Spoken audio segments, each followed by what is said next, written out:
Thanks for listening to this podcast of Trending with Timmerie. If you haven't already subscribed, please catch us wherever you love to listen to your podcast, from the relevant radio app to Apple, YouTube, you name it, we are there. And if you listen on Apple Podcasts, please be sure to go and give us a 5-star review to help other people discover the podcast. Anything you share in terms of episodes, whether it's texting it to a friend, posting on social media, helps to build up the kingdom for God, to help confront the challenging issues we face as a culture, but with joy, with hope, and with an eternal perspective where our faith collides with everyday life, bringing eternal principles to help us live our life joyfully. So, what's trending? Bridging your Catholic faith with your everyday life. You're listening to Trending with Timmerie on Relevant Radio. So I was at Mass this morning, and you ever have those moments where distractions are just absolutely getting you? You are not alone.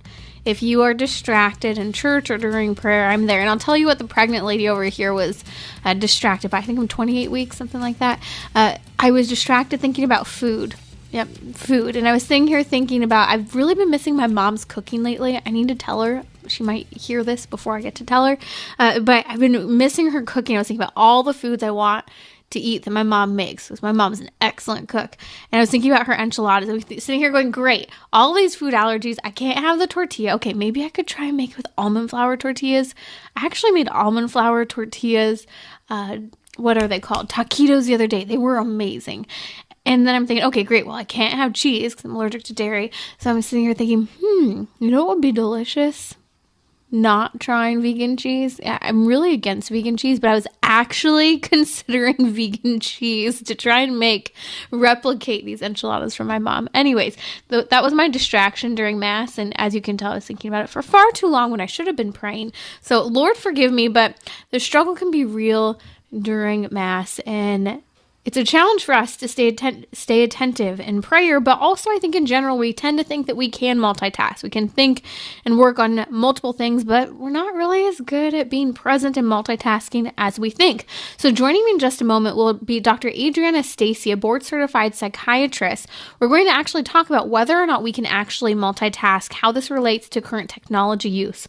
We'll also discuss how to balance screens in your marriage and as a family. She works with ScreenStrong.com and is particularly interested in the impact of smartphones and technology on the young today, especially mental health issues. If you have a question for the psychiatrist today, feel free to reach out. The number is 1-888-914-9149, or you can send your question via social media as well. Just follow me at Timmerie. That's Timmerie. We put a post up on social media.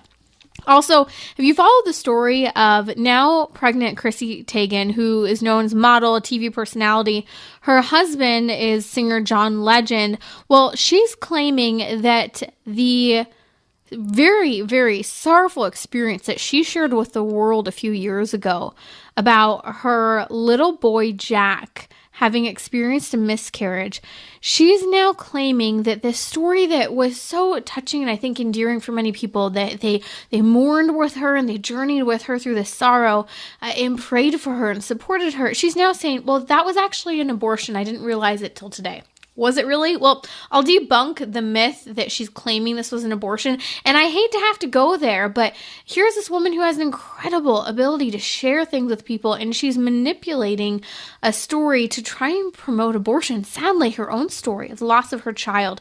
But it brings to mind important questions. We'll also take your questions. I had a number of questions coming for today's show. So numbers 1-888-914-9149. Joining me now is Dr. Adriana Stacey, a board-certified psychiatrist. She works closely with ScreenStrong.com. We have Melanie Hempy as a regular guest here on Trending, talking about taking your kids back from the digital world and the screen addiction we face. We're going to talk about how to balance screens in your marriage and as a family in a moment. But Dr. Stacey, welcome to Trending. I want to dive into the topic of multitasking today.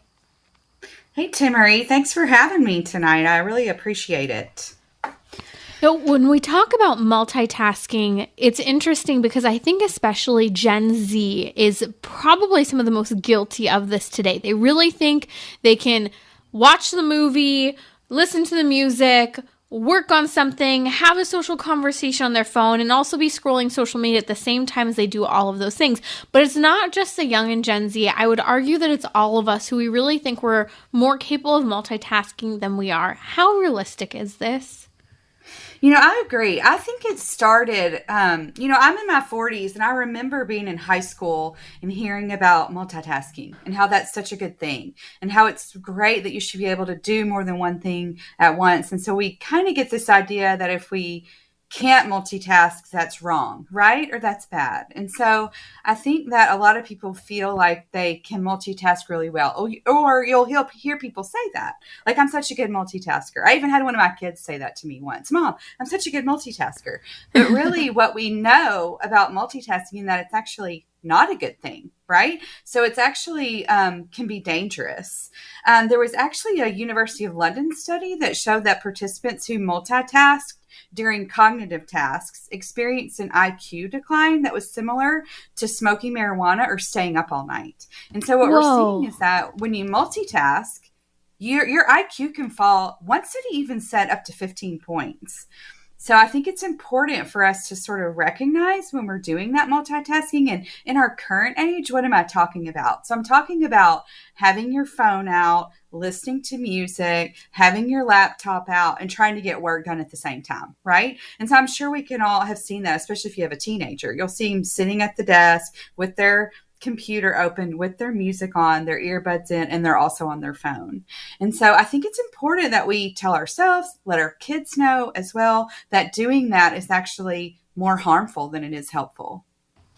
It's interesting because I'm in a phase in life with being, pregnant and a mom of a toddler, and presence is everything. Being present to your kid. You can be present physically, but you might not be emotionally present. And it's so easy even to just be distracted with things as simple as multitasking and doing dishes and trying to visit or trying to clean and trying to be with your baby. Or, you can't really be on the phone and be always meeting their emotional needs. There's this constant battle, and there's so many distractions throughout the day that if I don't actually sit down and play on the floor with her, really work on being emotionally present, not just physically around the house, she suffers for that. And I see that in a very simple way with a toddler, where we kind of just have this attitude that kids are so flexible and pliable and they just go with the flow, which they do to a certain extent, but we all still have needs. And I find that with this idea of multitasking, we're often not meeting our needs. As you mentioned, there's that University of London study with this decline in IQ. We're not becoming smarter for it. But would you argue that there's also an emotional fallout or kind of implosion that's happening for us as well? Oh, for sure. One thing that's interesting is that they have done studies looking at the actual structure of the brain during multitasking, and they found that people that are high multitaskers actually had less brain density in an area of the brain called the anterior cingulate cortex. Big words, I know. But the reason I bring up that part of the brain is because that's the region of the brain that's responsible for empathy and cognitive and emotional control. So what we're finding is that people that are high multitaskers, which means they spend a lot of their time doing more than one thing at a time, actually found that part of the brain had shrunk a little bit. And so that's the part that's responsible for empathy. So how we respond to other people's feelings, as well as emotional control. So that's why we see sometimes these kids or even adults who spend a lot of time multitasking are a lot more impulsive, spend a lot more time feeling angrier, or have less control of their emotions. So would the multitasking part be a coping mechanism because of the difficulty with the empathetic and emotional interaction? It could be a feedback loop. One thing that happens when we use a lot of digital technology at once is that we have this increase in dopamine in our brain, which is a reward hormone. And so we get all of this dopamine from all these different devices and screens that we're using when we're multitasking in that way. And then what our brain does is it seeks out more of that. And so that in and of itself can lead to emotional control problems, lower cognition, less empathy, more impulsivity. And so it definitely can be something that feeds back on itself. It makes me think of, I think, an error and a crisis that we experience in this culture of being stuck in the cog of the machine of progress and always having to progress at something, which it's human to grow and develop. That's very normal. It's a part of who we are, but this obsession with, I remember there was a kind of silly Instagram video that went around about a year ago, and it was of this man who was jokingly mocking like the 30-year-old millennial who said, "I'm just so busy." And he goes on saying one thing after the other. "I just started up my second startup. I'm also writing a novel. I'm working on my nutrition company. I'm also working on being an influencer," and talking about all these 25, 30 things that she's doing that may sound silly when you hear it like that, but isn't far from how we often live our lives with all that we take on today. I agree. I think it's really important for us to be intentional, and the science backs that up. So here's an interesting study for you. So, and it's a little bit older, from 2009, from Western Washington University. So their hypothesis was that people that are busy doing two things at once don't notice things right in front of them. So when you go back to talking about taking this into your emotional life, and you think about noticing your child's feelings or what's going on in your home or in front of you or with relationships. So in this study, they had this person dress up like a really silly clown and ride a unicycle around campus, like in the middle of like the busy college campus. And they found that 75% of the college students who walked across that part of the campus did not even see this clown. And the reason for that is because they're looking at their phone, right? When they're walking across campus. So you can take that example and extrapolate it to anything, I think, in your life, because I think if you're not paying attention to what's in front of you, there are so many things that you can miss. I remember reading a book a couple of years ago, and it was talking about how as humans, we're constantly trying to make these emotional connections with people.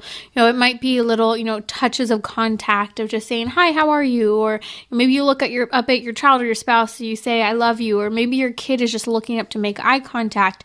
And that these are very human things. They're important that we do, but often they go missed by the person we're trying to communicate them to. And again, coming back to the toddler example in my home, it's so often that a little toddler will either just want to run up and say, "Hold you," and want to hold you for 2 seconds and then run back away, or even just look up to see, "Are you looking? Are you proud of me? Do you want to clap?" And it's not just kids that need this. Adults often need that too, but we're so distracted sometimes, I think, with our multitasking that we miss those very human needs when we're multitasking. There's a professor at Stanford, Clifford Nass, and he does some studies about multitasking and how that affects the brain. And according to his research, the more that you multitask, so the more often, the more things you're doing at once, the less you're able, to learn, concentrate, and be nice to people. So I thought that be nice to people part was interesting, which goes back to the other study I was talking about emotional control. The other thing he found is that when we multitask all day, that actually changes our brains, so changes the pathways in our brains. A similar study found that people who were constantly connected to email, so constantly multitasking when it came to communication, actually had higher heart rates, which I think also would cause higher cortisol levels, which can lead to higher stress and actual physical problems. Fascinating. So here's the question I think we all have. How do we fix it, and what is and is not acceptable multitasking? Sure. So, over time, it's become bigger and bigger, more and more things, right, to do at once. So here's some things that I feel are helpful. So one is to do what we call time chunking. So what is time chunking? Time chunking is taking a specified amount of time and using that to focus only on one thing. So if we're speaking about children, time chunking would be like, okay, we get home from school, we're going to spend 20 minutes playing outside, and we're going to spend 20 minutes doing our homework. And that's all we're going to do in that time. Okay. And so as adults, we can do that. We can say, okay, I'm going to spend 30 minutes just paying bills, or 30 minutes working on this project. And I think that if you're more aware of a specific amount of time that you are putting towards a specific task, you're going to be a lot more successful. And science backs that up as well. We're more productive in that time, even if it's a shorter time than we may think is necessary to accomplish something. Yes. Another thing to do is to set really clear priorities. And so I always tell my patients, and I tell my kids this, and even friends when we're talking, is to make a to-do list and put the number one thing you have to get done that day at the top. And so that way, do things in a way of priorities. So you're not constantly going back and forth. Like, for example, if you've got to get on your phone to do something, say you're like, oh, I forgot to pay that bill, for example. You get on your phone and you open it up and you see all these other apps and things, and chances are you get distracted by that. And so to really keep in your head a specific priority, I'm going to go on my phone to do this one thing, then I'm going to shut it off. Or I'm going to go into my email to answer this specific email, and then I'm going to go to my next priority. So I think setting clear priorities is helpful as well. I like how you give the example specifically of phone use, because I found this important where I'm almost chanting in my head, I'm here to check this particular message. I'm here to check this particular message. And this is a really good argument for why not having notifications on, even that pop up. For example, when I have my phone open, unless a phone call comes through, I won't have a text message pop up on my screen, so I won't know it's come in and then dive to a different task. And I found that's been extremely helpful for me to get rid of all of those notifications that pop up on the screen. 100%. And that's one of the first things we talk to all of our patients about, especially those that I'm treating for ADHD, is first thing when you get a phone, do not allow any notifications at all.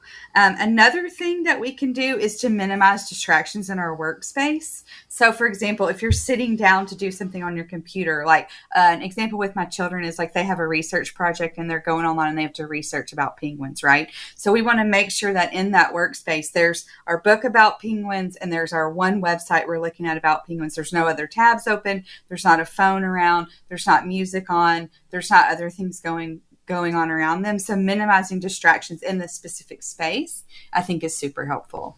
I love this, and that's probably why my office is stressing me out right now, because I have stacks on the floor surrounding me of like, here's my bill stack, here's my filing stack, here are my medical things stack.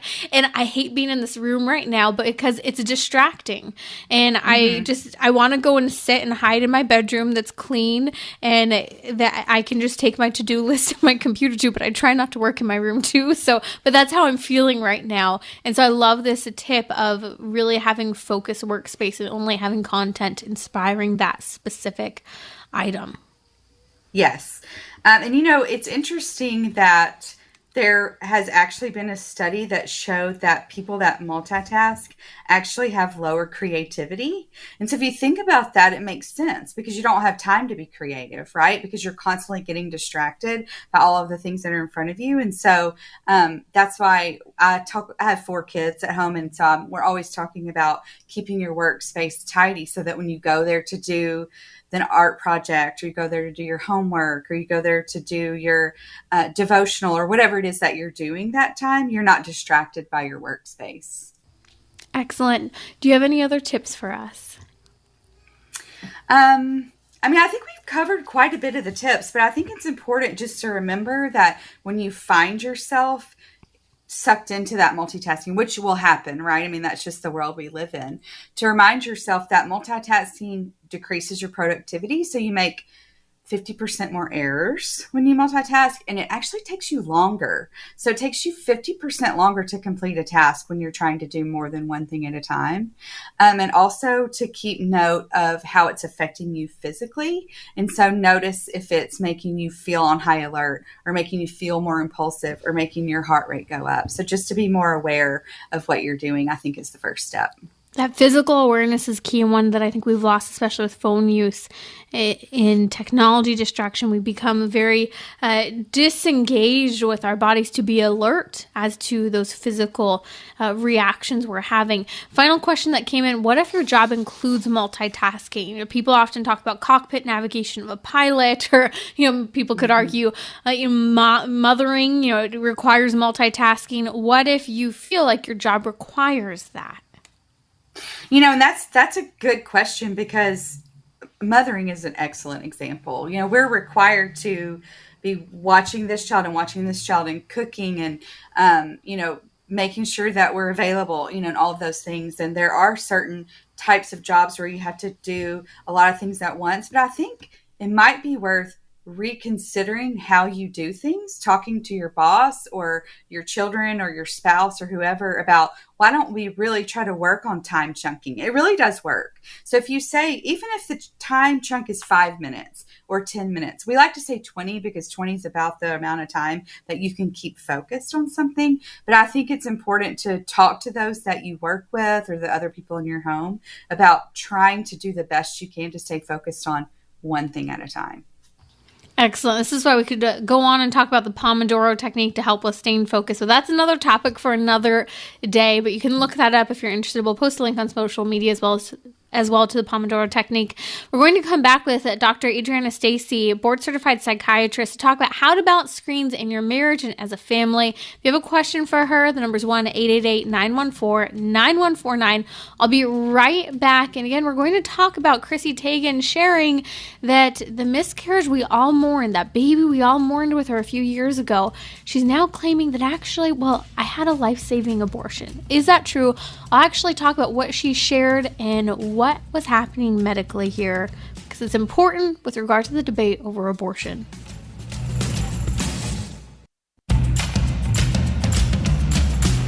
So, what's trending? Bridging your Catholic faith with your everyday life. You're listening to Trending with Timmerie on Relevant Radio and the Relevant Radio app. How do you balance screens, phones, you name it, whatever screen it might be, a tablet, even TV, computer, and social media in your marriage and with your family? Joining me now is Dr. Adriana Stacey, board-certified psychiatrist. She works with ScreenStrong.com. That's ScreenStrong.com, working to take back your kids from the digital age. Dr. Stacey, where do we even begin? I know you're seeing this as a psychiatrist, the imbalance and the disruption within marriages, within individual lives, and especially within the family. How do we bring some semblance of balance back into our lives with the ever-present and growing presence of screens? Sure. I see this every day in my clinical practice. So there's not a day that goes by that I don't have a patient, no matter the age. My youngest patient's 5, my oldest patient's 82. So there's a wide range of ages. And every single week, almost every single day in clinic, I have a patient talk to me about, I can't put my screen down, or I don't feel motivated, and it's because of my screen, or it's affecting my sleep at night. And so I think it's important for all of us to really buckle down and recognize how much time we're spending on our devices. One thing that I have found that's really helpful for me, and my husband and I talk about this, is setting screen time limits on your phone. And the first thing that does is help you recognize how much time you're really using it. So you can go into the settings and you can set a screen time amount. And once you hit that number of hours, it makes you make an exception every time you want to use your phone.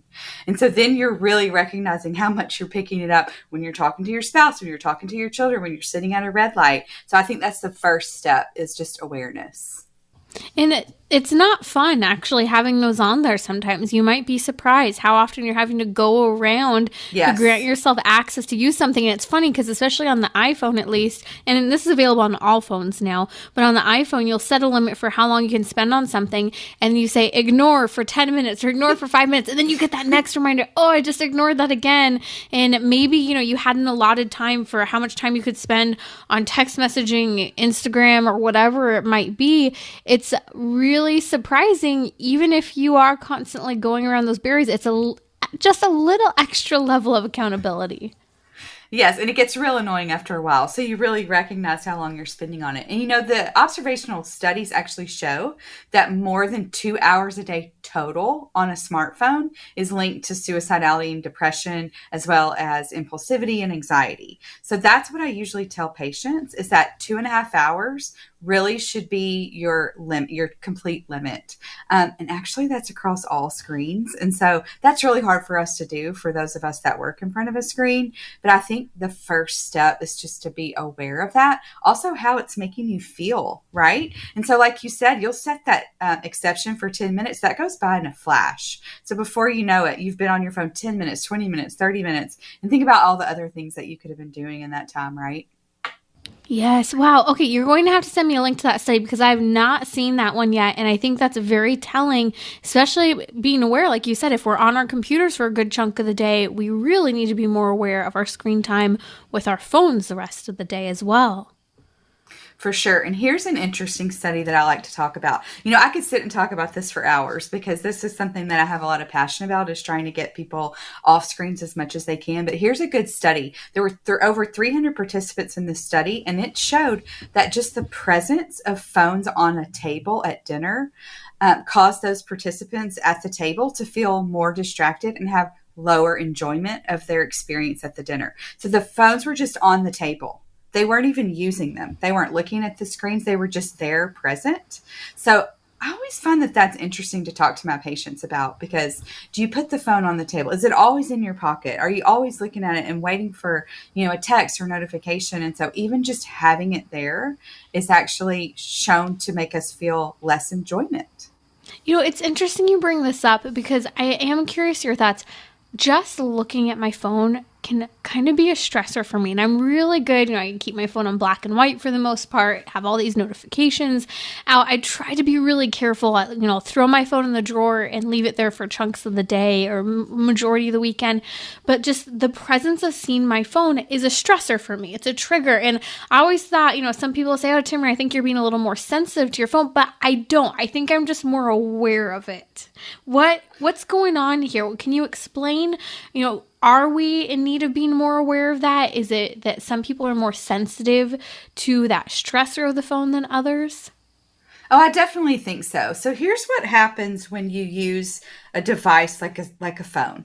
So in your brain, there's a neurotransmitter called dopamine, and this is a reward neurotransmitter. So for example, when you eat, your brain is going to release a little bit of dopamine because your brain wants you to remember eating, because eating allows you to survive, right? And so it wants you to recognize that that's a reward, that you should eat. But what happens when we use devices, and studies show it's very similar to what happens when you use cocaine actually, is that there's what we call a dopamine dump. So there's lots and lots and lots of dopamine that's released. And so then when you put the phone down, your brain is seeking that reward, right? So think of it like if you go into a casino and you win at the slot machine. Most people don't walk away, right? They keep doing it because their brain is telling them it will happen again. There'll be more reward, more reward. And so that's what happens with these devices. And so when we don't have all that dopamine being released because we're not looking at the screen or interacting with it, then our brain is seeking that out. And that's why it's especially important for children and teenagers to not use screens, because their reward pathways are actually extra sensitive. But it happens with adults as well. I just had a patient in my office the other day that was talking about Dr. Stacey. I cannot get motivated to do anything. Like, I really just want to sit in my rocking chair and play on my phone. And I say to the patient, you're right. That's what your brain wants you to do. That's what your brain is wanting, is more of that dopamine. And so there was actually a study in the Journal of Child Development a few years back that actually showed that nighttime usage of a cell phone increased anxiety and depression in teenagers, regardless of what they were doing on their phone. And there's actually another study that mirrored that as well, that showed that it's not all the time the content, it's actually the amount of time that we're spending using that device, which, if you think about it, makes sense with the dopamine hypothesis, because the less you can do that, the less your brain is going to be seeking out that specific reward. So it's another argument for why we shouldn't be reading on our phones, or even doing things such as so-called unwinding activities, from reading to socializing to watching TV, that these screens are actually leading to increased anxiety and depression before bed. And as you said, increased anxiety and depression, which is a serious crisis today for many people. Oh, absolutely. It's over the years that I've been in practice, it's just getting worse and worse and worse. And I've actually had patients I've worked with that we got them to get off of their smartphones, and they're discharged from care. Like, their depression and anxiety actually resolves. Now, that's not to say that's the case for everyone, because not everyone's anxiety and depression is caused by a device. But it's interesting how some of the patients, I can see that timeline, and we really delve into it. They stop using it or get off social media or get it down to 2 hours less per day, they don't need their medication anymore. So it's really interesting. But you mentioned talking about how it affects relationships. And I think one thing that's important to talk about is how these devices affect our sleep. Because we're seeing a crisis of people not getting enough sleep. And what happens when you don't get enough sleep is you have more relationship conflict. You make more mistakes at work and at home. You feel less fulfilled. You can have lower self-esteem. You can actually gain weight because your body gets confused about fatigue versus hunger. And there actually was a study of over 5,000 people that showed that social media use in and of itself beyond an hour a day actually was associated with a number of things. So longer time to fall asleep. So people were having trouble falling asleep, which is the most common complaint I hear in clinic. Decreased evening sleepiness. So not even feeling sleepy when it's time to feel sleepy. Interestingly, reduced melatonin secretion. So melatonin is secreted in your body to let you know it's time for bed, right? It was stopping or reducing the amount of melatonin. So it was actually affecting the brain biologically. Also reduced next morning alertness, which is not great if you're having to get up and commute to work the next day, right? Or get up and do something really important, take care of your children, or especially like teenagers who are just learning to drive and then they're not feeling alert the next morning. So there's a lot of effects it can have on sleep, which then leads to problems in relationships because you're not getting enough sleep, which we know is one of the most important things your brain and body needs. So what would you recommend? I personally try to make sure that I don't have my phone on or really in an accessible area for at least an hour before bed. But it sounds like a lot of the studies point to really decreasing that phone exposure even earlier than that, or at least prolonged phone exposure. It's one thing to maybe set an alarm or whatever that might be, but what should that evening routine look like with regard to a phone or any screen? Right. So in an ideal world, which, is hard to find, 4 hours before bed is what we need. So we need 4 hours before bed. So if you go to bed at 10 p.m., you need to be off your phone by 6 o'clock. Now, for a lot of families and a lot of people, that's really hard to do. You've got to check homework or you've got stuff that's work related. But I think just being aware of the 4-hour rule is helpful. And so the earlier you can put that device down, the better off your brain's going to be when it comes to getting sleep.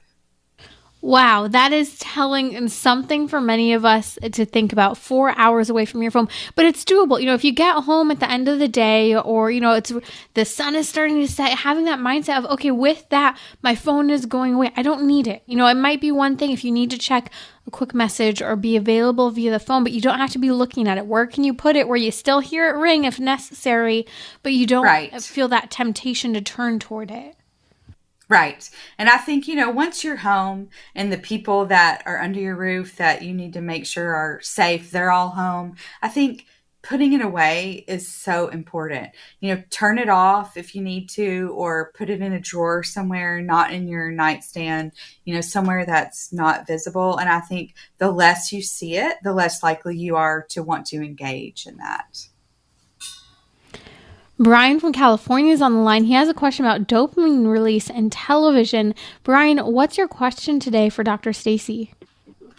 Yeah, Doctor, I was just wondering, was there dopamine released in the early days when the television was invented? Hey, Brian, thanks for your question. That's such a good question because a lot of times we hear about this. Well, what about TV? So this is what we know about TV is there is some of that dopamine release, but it's not nearly as significant. And the main reason is because TV is actually considered to be passive entertainment. So there's quite a bit of distance between you and the television and you're not physically interacting with it. Whereas with smartphones, tablets, video games, you're physically interacting with it. So that's called active entertainment. So we see a little bit less of that concern when it comes to TV. Now there is more of it when you're doing things on your TV, like some of the streaming programs that when one program ends, another one immediately starts, or something like YouTube where there's a video and then there's another video and another video. So those actually do cause a similar dopamine release to doing that same function on a handheld device. Okay, so I have a follow-up question to that because many people today are watching what I argue is personalized entertainment alone. So we don't sit in front of a TV the same way, but a lot of people will have their iPad directly in front of them or a computer. Would you say that that's still more passive and causes less adverse effects? No, if it's a device that's close to your face or it's in your hand, we see the studies show that that's the same regardless of the content. So when I speak of TV, I'm speaking more of the actual television set that's in the cabinet or hanging on the wall. That's far enough away from you where it's a more passive interaction. That's Dr. Adriana Stacey. You can find her at screenstrong.com. We've also tagged her on social media. We've had a few more questions come in, some related and not related exactly to entertainment. I know these are kind of some big questions, so I would like to touch on them. Dr. Stacey M wrote in on Instagram, why does a man continue on with adultery, things such as pornography, etc., as if it's normal and acts like a victim when a spouse says enough is enough? So pornography is a whole, that we could spend 30 more minutes on that because pornography affects the brain in a specific way. And it's very closely tied to that dopamine release. And so I think there is, unfortunately, in our society, a normalization of pornography. If you go on any of the standard social media platforms, you're going to see, women and girls, scantily clad and men without their shirts on, so there's this sort of normalization of that. And so I think that happens a lot of times in the brain. We normalize that, but pornography is like a double dose of that increase in the reward hormones, which can make it that much more dangerous. So what about the connection when, the husband is looking at it as like, I'm a victim for being pulled away from this? Is it because of that dopamine addiction, whether it's through physical adultery or screen adultery through pornography, that it seems normal because I feel good when I do it? Yes, it's the same pathway that's doing that. So it's really a really, really strong physiologic response to that because the brain is sensing all of that reward. And we actually see that kids that access pornography and actually overuse it at the younger age, they have a higher incidence of addiction to other things as they get older, like drugs and alcohol. So it's a pretty significant pull on the brain. Last question that came in, Dr. Stacey, what do you recommend for anyone feeling anxious about going onto a medication for an anxiety disorder? I think that that's a really personal question that you should get with your doctor and talk about. But I think one thing you can do before taking that step is look at your phone use and how much you exercise, because we're sort of in this sedentary state and we spend a lot of time doing this superficial interactions. And I think that it's really contributing to anxiety. Excellent. And I've just on a personal as well, I've seen that with food allergies, and I've heard a lot of this in studies that it can increase your heart rate. So sometimes it's a matter of figuring out food. I know for me with having food allergies, I had anxiety before knowing what I was allergic to, and it was food induced in part. And there is some biologic reasons for anxiety. For example, you want to be a little bit anxious before you cross the street, right? Because you don't want to get hit by a car. So there are reasons that we need anxiety. You want to be a little bit anxious before a test so that you study, right? Because if you weren't a little bit anxious, you wouldn't study and then you'd fail the test. So, but what happens is when that anxiety system gets in overdrive, when there's too much of that, is when we really have to take a step back and look at, okay, in what situations do I feel more anxious? Which is why I always say to people, let's look at your phone use. Are you feeling anxious after you're using social media? Are you feeling anxious after you get a certain notification? Are you feeling anxious because you see, it's a certain time of day or whatever it is? And really start there before we look at medication. That's Dr. Stacey here with us on Trending. Find her at screenstrong.com. We've also tagged her on social media, particularly on Instagram where she's active. I'll be right back here on to take your questions as well as talk about how currently pregnant Chrissy Teigen is claiming that the baby we all mourned with her a couple years ago that she said she lost then via miscarriage, she's actually now arguing was a life-saving abortion. What's the truth? Why is this happening now? I'll explain to you in just a moment.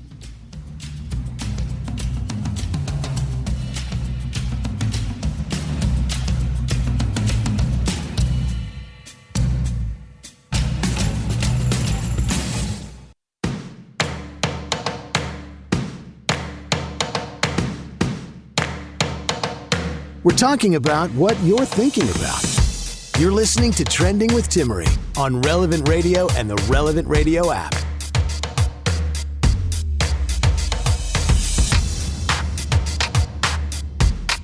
There's 1-888-914-9149 if you have a question. Happy to take it. You can always ask it live on Instagram or social media. But before we take some of those questions, I have been interestingly following the story of Chrissy Teigen. So Chrissy Teigen, if you don't know her, is model and TV personality. She's married to singer-songwriter John Legend, and they have a few children together. I think that their fourth is actually on the way right now. Now, you may recall a few years ago, she shared some of the most heartbreaking photos as and I thought it was an incredible testament to the challenge that many people go through of having experienced the loss of a child via miscarriage. And she shared the photos of her baby boy, Jack, which is her third child, her and her husband, John Legend, holding, embracing Jack and mourning and loving up on this baby boy as she had a miscarriage. Now, over the last week, and just a side note, Chrissy Teigen is pregnant again. Chrissy has now said that she realizes now, in light of the decision of overturning Roe versus Wade and debate fueling across the country over abortion, that she realizes that actually that was a life-saving abortion. This is everywhere. I mean, you can find it everywhere online right now.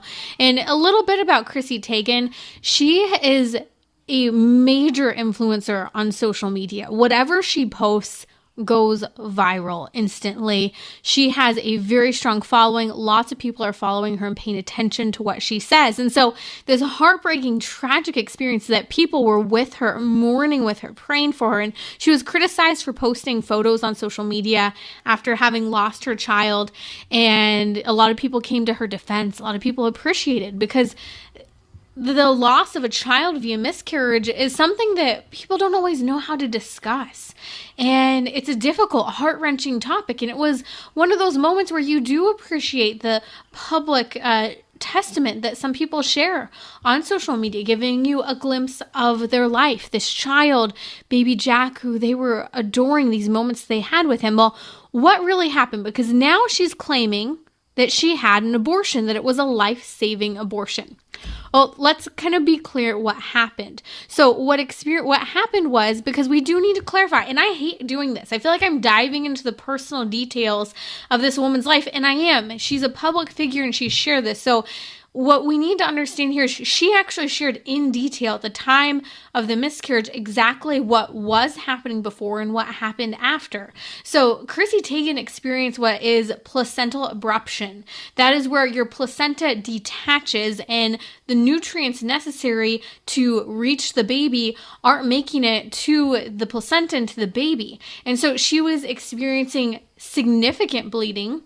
She was actually on bed rest, and the doctors were trying to help get the baby to 28 weeks so that they not only were reaching viability, where we know babies have been saved after having been born so early, but where they would have the baby a little more developed so that, yes, the medical interventions would be less, the greater chance of survival. And so as they're working with Chrissy through this very, very high risk pregnancy for baby and mom, because this actually is very dangerous for the mom as well, she ends up experiencing a miscarriage at 20 weeks.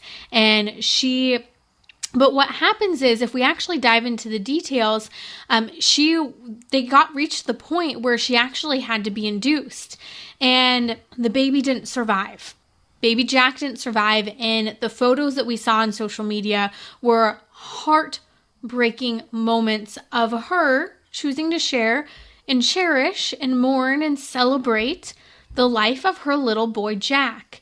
And so we see these images of Johnny Legend and Chrissy Teigen embracing and holding and cuddling and loving up on this baby who has died after she has experienced this very traumatic and high-risk pregnancy, and now labor's been induced and the baby did not make it.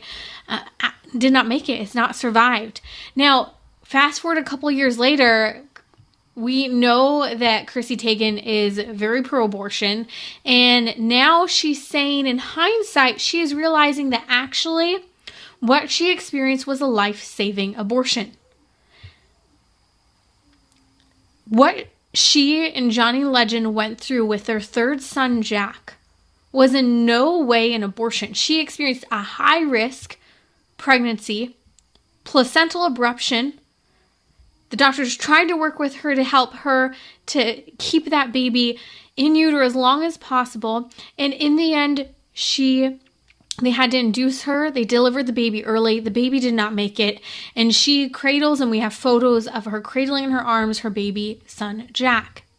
This is completely different from a woman who could have the exact same medical crisis, the exact same placenta abruption, where what could have happened in the instance of a woman choosing to have an abortion because she has placenta abruption would be where she would go in and have, for example, a D&E abortion or various types of abortion options that are available to her, where they would go in and literally rip the baby to pieces and then suction the baby out of the woman's womb, out of the uterus, out of her body, and then reassemble the pieces and make sure that they got all the pieces. No, that's not what Chrissy Teigen went through, because we saw her embracing and holding an intact baby where they induced her so that she had the baby early and the baby did not make it. Now, we don't know if the baby died prior to that induction from what I've seen online, or if the baby died in the process of either birth or moments or minutes after the birth. But what we do know is that she did not have a direct and intentional abortion. She had a necessary medical intervention of being induced. Whether because the baby was already dead or because she was not going to survive, they induced her and the baby was extracted from her body intact, not directly killed through the process of an abortion. And that's a key, very key thing that we understand. And it's a travesty that Chrissy Teigen is sharing what was a very, very heartbreaking experience in her life, a touching moment where she reached millions of women and parents across the nation who have been through miscarriage loss, and now she's trying to claim that that was an abortion when it was absolutely not an abortion. She, with her doctors and her spouse, never chose to intentionally go in and kill her baby. No, she was embracing a child that was wanted, that was loved, that was chosen, and that they were trying to save that baby's life and also trying to give her the proper medical care needed. This is a really clear distinction that we have to be able to recognize. So when she argues that she received a life-saving abortion, she did not receive a life-saving abortion, or she received life-saving treatment that did not directly kill her baby. Again, intentional and direct killing of a child versus the early delivery of a child that might not make it outside of the womb is completely different. Delivering a child early before viability is not directly killing a baby. It might be necessary to save the mother's life. And if that's what's necessary, you can deliver that baby early. And if the baby cannot survive, and if the medical attention that we are capable at this point in the incredible medical technologies that we have cannot help to keep that baby alive, that baby dies naturally. Not by us, again, dismembering, ripping to pieces, or poisoning that child.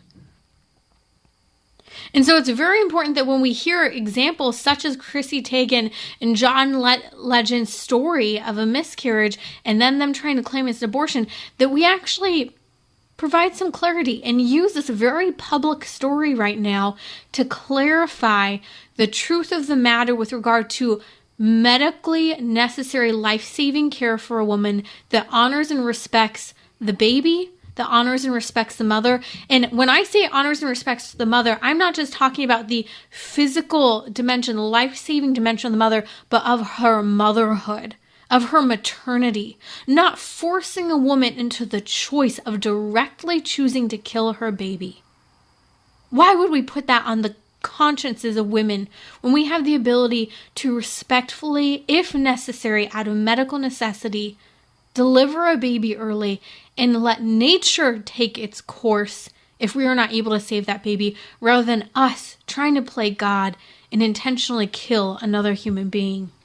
This actually relates to a question I received on Instagram just today from Mark, and he was asking a question about how to explain just this, the difference between the argument that people are making today of saving the life of the mother and that abortion is necessary versus helping people to understand that perhaps an early delivery might be necessary to help save the life of the mother, or even try and save the life of the child, but never the direct killing of a baby. This is what has always been practiced in medicine until the legalization and the normalization of abortion.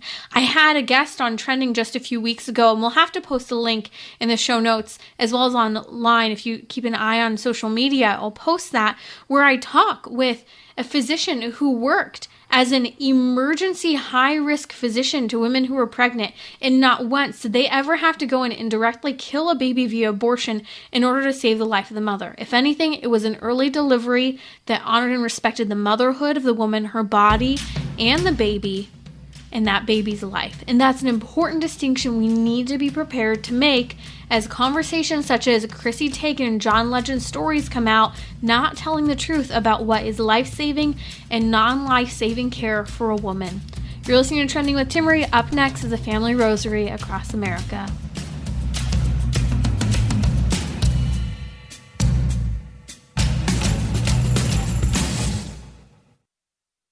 This is Timmerie from Trending with Timmerie. A staggering number of what should be working men between the ages of 25 and 54 are neither working nor looking for work today. The author of a book on this crisis of men without work will join me Wednesday on Trending during our weekly Gentleman's Hour to unpack how to fix it and how to understand the crisis of work in our culture. Join me Wednesday, 6 p.m. Central on Relevant Radio or the Relevant Radio app.